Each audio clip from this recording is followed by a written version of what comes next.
What's up, Timmy's here. Now, tomorrow I will be talking about my top 10 favorite new shows of the year.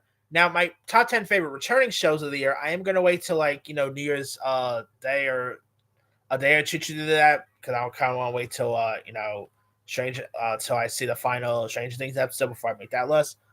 But tomorrow I will be doing my top 10 favorite new shows of the year. But there was also not some great shows this year as well. So here is my official top 10 worst TV shows that I saw this year. Number 10 is a recent one that I recently checked out. And I was really interested in this because it's from the creators of Sons of Anarchy. You got some good cast members in this, like Gillian Anderson, Nick Robinson, many others. That is The Abandons. The Abandons, of course, takes place in 1850s Washington, where a true family led by a powerful matriarch, one wealthy, poor, and but deeply loyal here. And I had some hopes for this one. I thought the trails looked decent. I like the cast of characters. You got Lena Headey, Gillian Anderson. Got some really good cast members in this one, but it just wasn't all that good. It was boring at times. They didn't care for the characters at all. I mean, every good TV career has a bad day in the office. Looks like this was Kurosawa's bad day in the office. Number 9 is another Western show that a lot of people do quite like, but I wasn't too big of it. Number 9 is America Primeval. Now, I saw this back in January. I really wanted to like this one too because you got Peter Berg here, you got Taylor Kitsch, Betty Gilpin, uh, Jai Courtney, some really good cast members in this. I do appreciate. I was also bored out of my mind with this one. I really did not know what the heck was going on with this here. It wasn't all that great.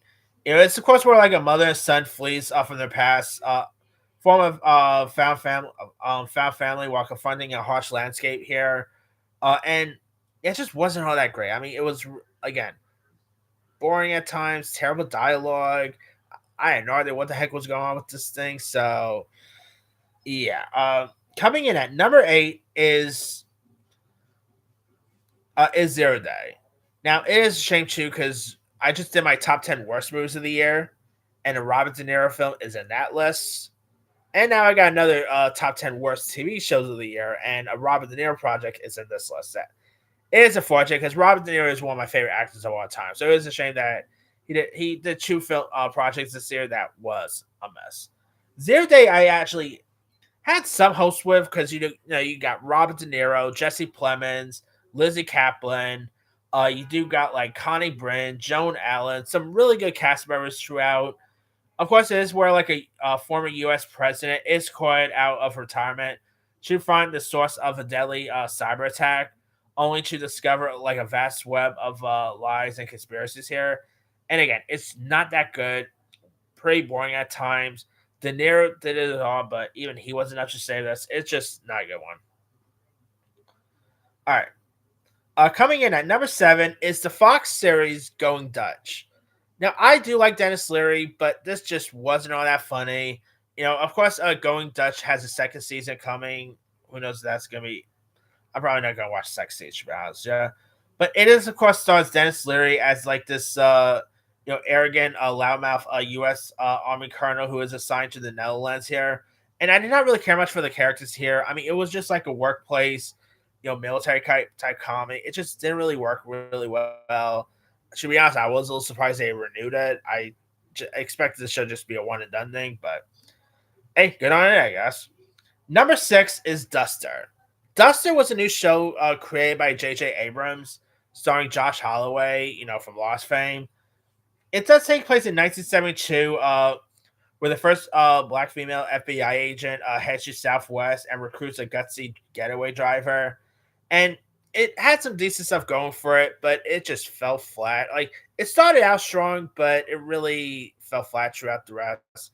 It just wasn't all that good, and I really hope Josh Holloway gets another better project. But I mean, I always thought he would have been like the big thing, falling lost. I don't know why he never really had more bigger projects. But number 5 is Pulse. Now, not every great manga show this year could be The Pit, but we did have Pulse. Pulse, of course, stars Will Fitzgerald from the Scream TV show, Justine Mikado from One Day at a Time. Has some really good people here I do quite appreciate. Jesse T. Usher from The Boys was also in this. And it's, of course, where like a group of ER residents navigate medical crisis here and personal dramas and all. It just really felt like more like Grey's Anatomy than anything else. It just wasn't all that appealing. Didn't care for the characters at all. The storyline was just boring. I mean, yeah, if you want to see a better medical show, just watch The Pit. The Pit is far better. Number 4 is Waterfront.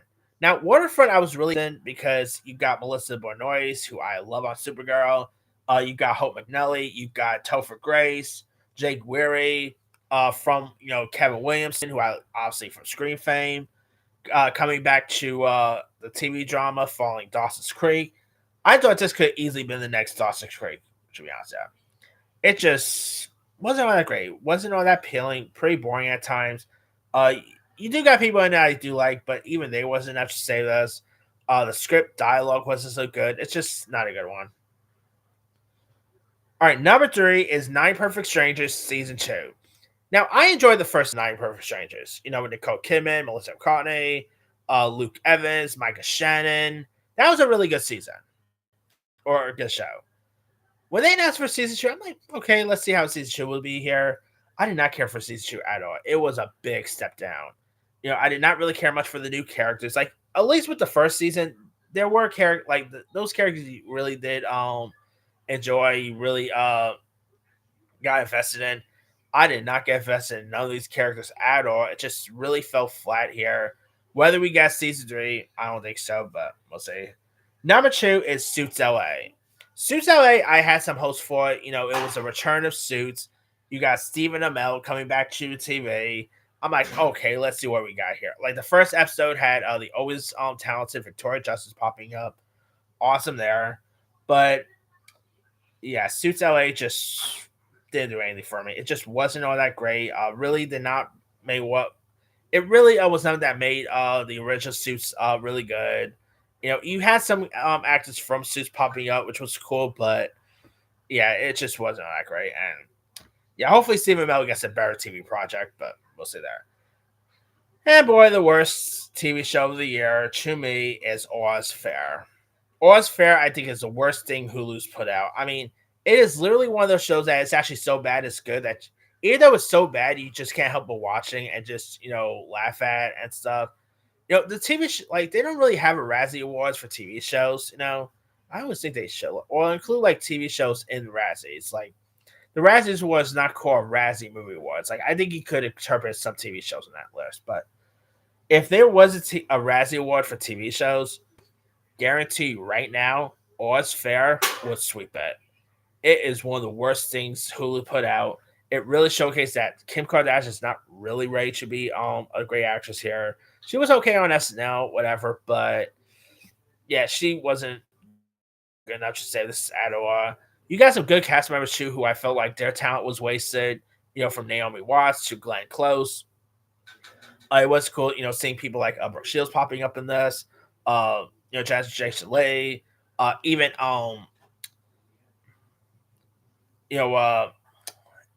even Niecy Nash couldn't say this one. It's even Ed O'Neill from Modern Family couldn't say this. It's just not so good.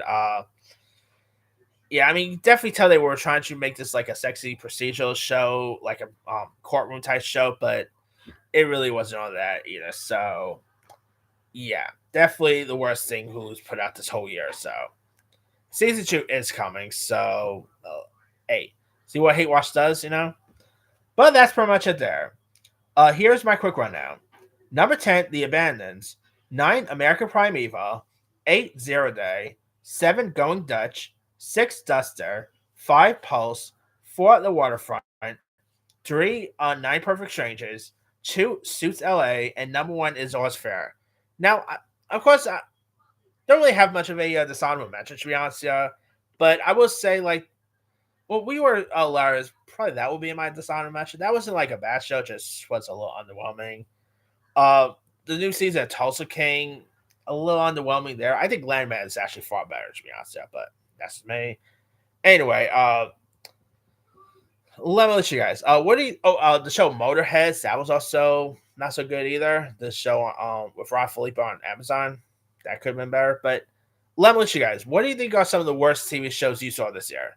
Drop comments below. Don't forget to like, subscribe, hit that bell for notification. This is Sammy Sign.